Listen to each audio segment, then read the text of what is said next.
Seguir o caminho do dinheiro. A CPI da Covid decidiu focar nos negócios milionários envolvendo o crime da cloroquina no Brasil. A receita da semana incluiu também declarações mentirosas do presidente da República e a confirmação da Copa América, a Copa da Morte no meio da pandemia no país. O Brasil de Bolsonaro mata de vírus, de fome e de tiro. No Rio de Janeiro, mais uma morte absurda. A jovem Kathleen Romeu, grávida, morreu após invasão da polícia militar a uma comunidade na Zona Norte. A boa notícia veio do Peru com a derrota da extrema-direita nas urnas. Eu sou Rodrigo Viana e esse é o Tempero da Notícia, começando agora.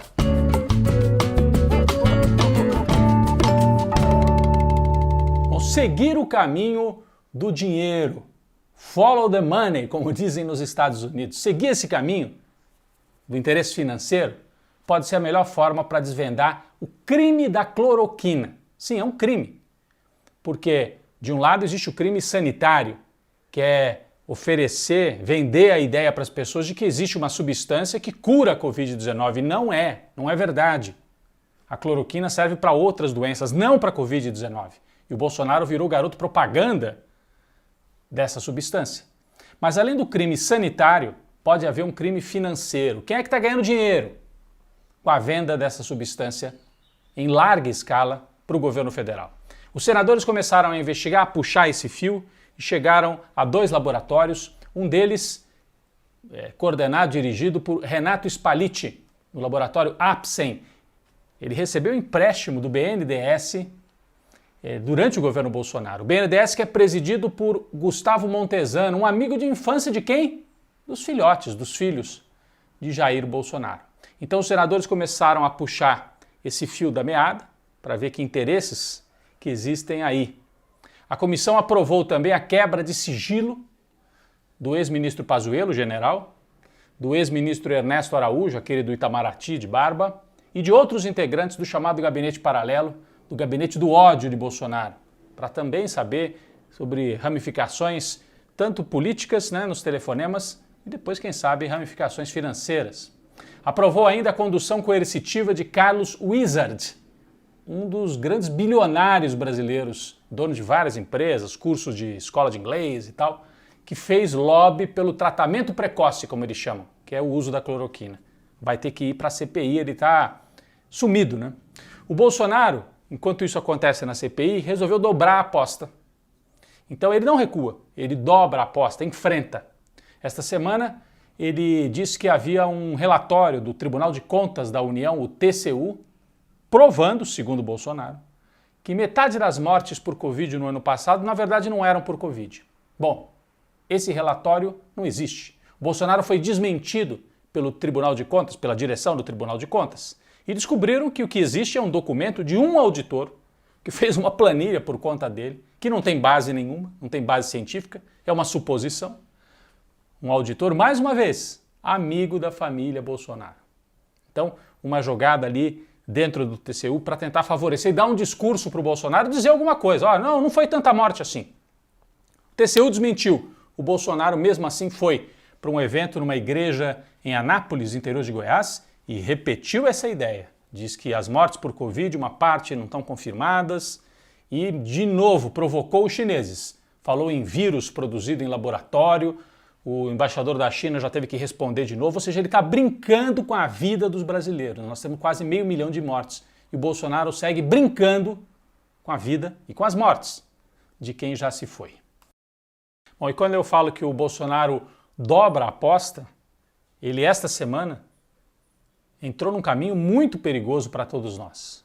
O Bolsonaro decidiu agora fazer o discurso de negação do uso da máscara. Ele disse que encomendou para o ministro da Saúde, o Queiroga, um decreto autorizando quem já foi vacinado a não usar mais máscara e quem já foi contaminado também a não usar mais máscara. Como é que vai provar isso? Já imaginou? No meio da rua, no comércio, as lojas não podem aceitar quem está sem máscara. Aí o cara fala assim, não, mas eu já fui vacinado. Cadê o atestado? O comerciante vai ficar controlando quem foi vacinado, quem não foi. Isso é para gerar briga, é para gerar confusão. O Bolsonaro aposta no confronto. E, além de tudo, além de ser um absurdo, né, do ponto de vista sanitário, porque todos os cientistas recomendam continue usando a máscara, mesmo que você já tenha sido vacinado, até porque a vacina protege, mas não é uma proteção absoluta.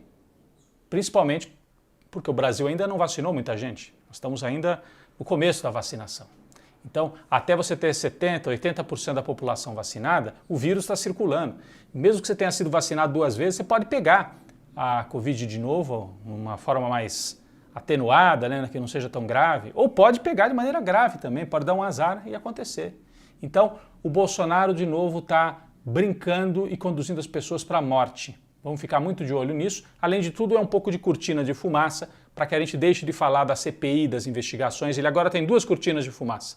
O futebol, durante um mês com a Copa América, e não use máscara, que é outro discurso que ele vai fazer nessas movimentações absurdas, enquanto a popularidade dele segue baixa, 30% de apoio. Eu acho muito, né? 30%, 35% de apoio para quem promove todos esses absurdos, mas a oposição a ele é muito maior que isso, 50%, 55% querem o Bolsonaro fora do poder. Bom, é uma situação grave, são muitos danos para a democracia, ele dá um discurso assim de negacionismo e também de violência para os seguidores dele, as polícias fora de controle, tão fora de controle, que mais uma vez essa semana no Rio de Janeiro, uma vítima numa comunidade na Zona Norte, a Kathleen Romeu, uma jovem, grávida, foi pega no meio de uma operação da PM, como eles falam, operação de matança, né? Entram atirando a esmo e acertaram essa moça grávida, ela morreu, houve protestos por parte dos moradores, mas enfim, depois da tragédia, do crime do Jacarezinho, mais esse agora com a jovem Kathleen Romeu, que não pode ser esquecido. No meio desse caos, o Brasil vai fazer a Copa América, que a Colômbia não quis fazer, era para ser lá, a Argentina disse que não tem como fazer, por causa da pandemia, e o Bolsonaro topou. Os jogadores fizeram aquela onda, vamos soltar um comunicado, no final se renderam para os interesses comerciais. O curioso é que vários patrocinadores que já pagaram pelas cotas da Copa América pediram para não expor as suas marcas num torneio que está marcado pela morte. Então é a Copa da Morte, a Cova América, como alguns estão chamando. O Bolsonaro deve participar, dar o pontapé de abertura nos jogos ali da Copa América. No meio desse caos todo, uma boa notícia aqui da América do Sul veio do Peru, com a derrota da Keiko Fujimori, por uma estreita margem. A Keiko é filha do ditador Fujimori do Peru, foi derrotada por um professor sindicalista que veio do interior, indígena, de origem muito humilde, socialista, Pedro Castilho. Nós vamos falar mais desse tema no próximo bloco.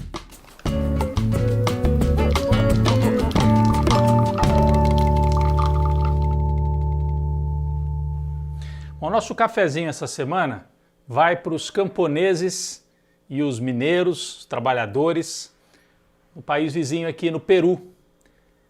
Eles garantiram a vitória importantíssima de Pedro Castillo, candidato socialista, indígena, no segundo turno da eleição presidencial. Além da vitória do Castillo, garantiram a derrota da Keiko Fujimori, representante da extrema-direita lá no Peru. Ela é filha do ex-ditador Fujimori. Foram os dois para o segundo turno, a Keiko e o Castillo. A elite empresarial, os meios de comunicação e a população, a maioria da população urbana de Lima, a capital, ficaram ao lado da Keiko Fujimori. O Pedro Castillo teve uma votação muito forte no interior, de 70 a 30. E em Lima isso se inverteu. Lima tem uma grande quantidade, 30, 40% da população está ali na região metropolitana. O perfil de Pedro Castillo, ele usa um chapelão, apareceu a cavalo algumas vezes durante a campanha. As pessoas aqui no Brasil ficaram achando, nossa, é coisa meio folclórica andar a cavalo, usar um chapéu. Não. Esse chapéu é muito simbólico lá no Peru, de uma instituição nas comunidades indígenas andinas dos Andes, né? São chamados rondeiros. O que quer dizer rondeiro que usa esse chapéu e anda a cavalo? Eles fazem a ronda. É a guarda armada camponesa para se opor a violência policial do Estado e a violência que vinha também do outro lado, durante o período do Sendero Luminoso, daquela guerrilha que havia no Peru. Então os rondeiros simbolizam o poder popular, inclusive armado, porque eles faziam essas rondas com o facão, com a espingarda, com o que tivessem. Mas a principal arma do Pedro Castillo é o lápis. Ele fez a campanha o tempo todo com o lápis. É o professor. Lembram que aqui havia o professor Haddad contra o capitão? Lá o professor ganhou. Numa margem muito pequena. Menos de 0,5% dos votos. E agora a extrema-direita quer fazer um tapetão. A Keiko Fujimori é uma espécie de Aécio Neves, que não quer aceitar o resultado das urnas. Por isso, o povo está indo para as ruas e, além de ter garantido a vitória do Pedro Castillo, tem que garantir agora a posse e depois que ele governe. Como governar um país em que as elites ficaram totalmente contra o candidato, né? Ele não tem apoio nas classes médias, tem mais apoio realmente do povo camponês. Ele está prometendo uma constituição nova na linha do que fez Evo Morales na Bolívia. Então vai ser um momento de muita tensão no Peru, que nos últimos anos teve 3 ou 4 presidentes em sequência, eles foram sendo trocados, derrubados, e teve também a Lava Jato peruana, que levou inclusive um ex-presidente da República ao suicídio. Um país com muita instabilidade e agora conduzido por um socialista, Pedro Castillo.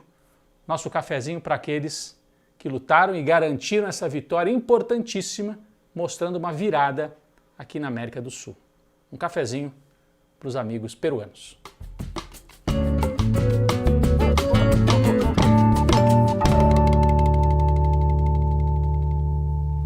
Bom, a gente está falando do Peru, essa vitória de um candidato socialista no Peru.